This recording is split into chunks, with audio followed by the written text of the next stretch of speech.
আসসালামু আলাইকুম বন্ধুরা, আজকে আপনাদের দেখাবো কিভাবে সৌর বিদ্যুৎ দিয়ে হাফ হর্সের পানি তোলা জেট পাম্প চালাতে পারবেন। তো কথা না বাড়িয়ে চলেন ভিডিও শুরু করা যাক। ফিরছি ইন্টুর পরে।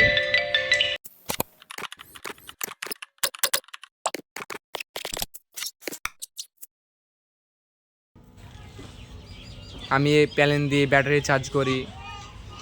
সিরিজ করে 12 ভোল্ট থেকে 24 ভোল্ট করা আছে।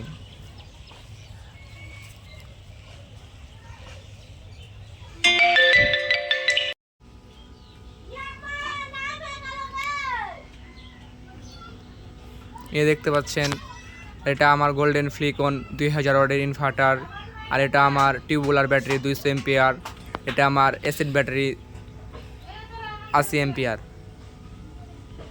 দেখতে পাচ্ছেন বন্ধুরা, আপনাদের সোলার সিস্টেম নিয়ে কোনো যদি প্রশ্ন থাকে তাহলে আমার কমেন্ট বক্সে গিয়ে আপনার মন্তব্য জানিয়ে দিবেন।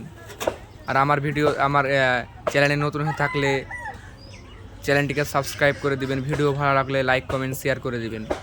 তো দেখতে পাচ্ছেন আমার হাফ হর্সের মোটর আমাদের পুকুরের নিচে, অর্থাৎ 12 থেকে 15 ফিট গভীরে দেওয়া আছে, যেন পানির লেয়ারটা ভালোভাবে পায়। দেখতে পাচ্ছেন আমার গাজির জেট পাম্প।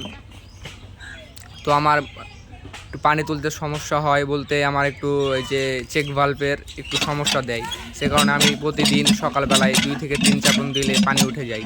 তো দেখতে পাচ্ছেন প্রায় 15 ফিট আমার সমতল থেকে প্রায় 15 ফিট গভীরে আমার মোটর দেওয়া আছে। এটা আমার মোটরের ডাইরেক্ট লাইন, যেখান থেকে সরাসরি পানি আসে। আর দেখতে পাচ্ছেন এটা হচ্ছে আমার ট্যাঙ্কির লাইন। আমার 500 লিটারের ট্যাঙ্কি দেওয়া আছে।